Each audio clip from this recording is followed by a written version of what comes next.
Down under the gun. So Berkeley's on Fire, our newest record, our second record, is about many a thing.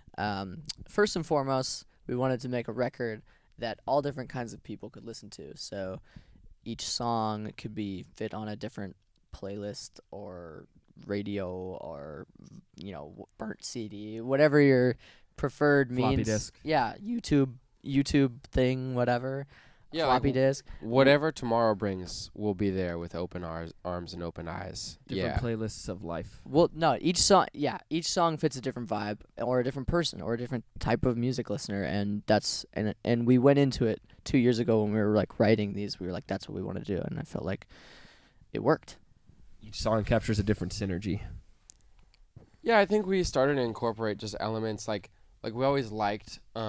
Growing up, we always were super into rap music and kind of things that weren't necessarily things we knew how to do, and like dance music and stuff. And like the only thing we knew how to do was write songs and write punk songs and like kind of play them. And then like we kind of all started to learn how to use Logic or learn how to use Ableton and kind of just messing around with like different processes for creating songs. One of I think something that ended up becoming more of like an integral part of how we work as a band was just like the idea of using the computer to explore things that maybe you wouldn't be able that maybe you wouldn't think to do, and then doing them with your instrument. I think that's something that I'm really proud of that we do. It's just like we're always trying to find a new way to play the guitar. There's also a lot of satanic yurt rituals with goats and candles and steam. Yeah. Four of us have seen each other's bodies more than we would like to know. No. Yeah, working with Rich Cossey was so sick. Like, first off,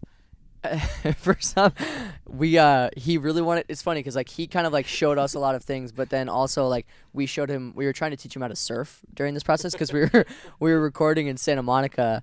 And he was like, man, like, I'm from Vermont. Like, I really want to learn how to surf. And we're like, oh, like, we're surf instructors. Like, we'll take you. He knows how to ski. This is an important thing. Yeah. He's like, I figured it's just the same thing, right? And we're like, yeah, totally. So we took him out. And I was the only person who took him out. I went surfing with him. First off, it took him like 20 minutes to get into his wetsuit. And he changed on the beach. And not only that, he changed like out of his full clothes on the beach, wore flip-flops on the sand. He was a total noob. And then he's like, yeah, I think I've done this before. Like, I'm just paddle riding. I was like, yeah. And then he just completely... You're forgetting about surf wax. Oh, my God. He thought surf wax was for speed on the bottom of the board. And I was like, no, dude. And I looked at the bottom of his board. The whole board had wax on it.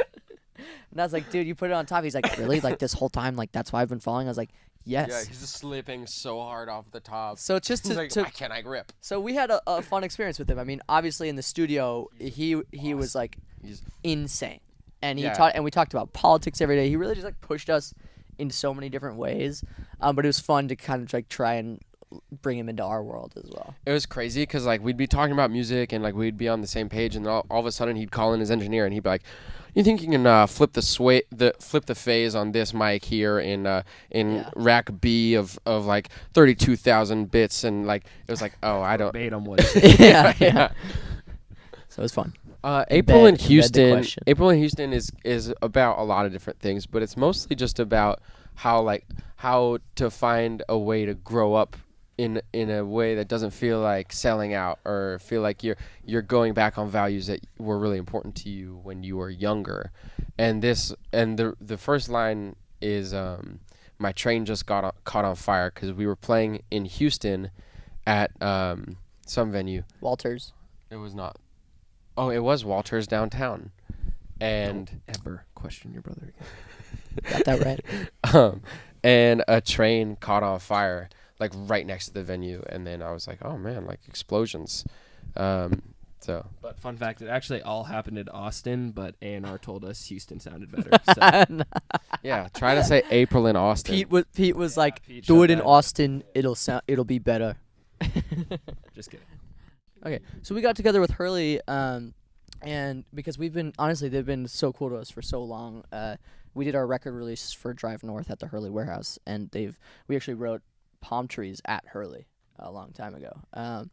and we just decided like, hey, like, let's finally do something together. And our friend Stevie just started working there, and he's like, yes, I got this. And we were like, what's the best way we can kind of, because they really like, I mean, yeah, they're a huge company, but they really like being a part of like smaller underground things, because that's like where they come from. And so they're like, like, we'll put all our resources towards making the shirt with you guys. We'll do the art. You guys promote it, and all the proceeds will go towards the Swimmers Fund. And so it just kind of happened supernaturally, or supernaturally. It was supernatural. It was just really Supernatural. it was awesome, and it's like wow, like that was so easy. Let's do more, So yeah, like I said, it's just the beginning, but hopefully we can figure out more ways to try and, we have a good social media following, and people take us seriously. Your move, Quicksilver. When you're in a band, you have a lot of missed opportunities to try and create some positive change, and a lot of people don't think about it because just a lot of people in bands are just focused on their career. Obviously, I mean, it's a hard life, But we finally decided, we're like, you know what, we've been talking all this talk, like, let's do something about it. Let's make some change. So we created the Swimmers Fund, and we figured the best way we could try and use our platform to better the world was to have in this fund, the money comes from like $1 for every ticket sale sold on our tour, goes towards the Swimmers Fund, and then the fund gets distributed to like 4 or 5 different charities that we chose, because we couldn't really land on one, because we all care about so many different things, but we had to kind of land on like 4 or 5, and pretty much every couple months the money gets funneled equally to those, and that's just the start. Hopefully we can start doing some more stuff, but that's where we're at. 91X.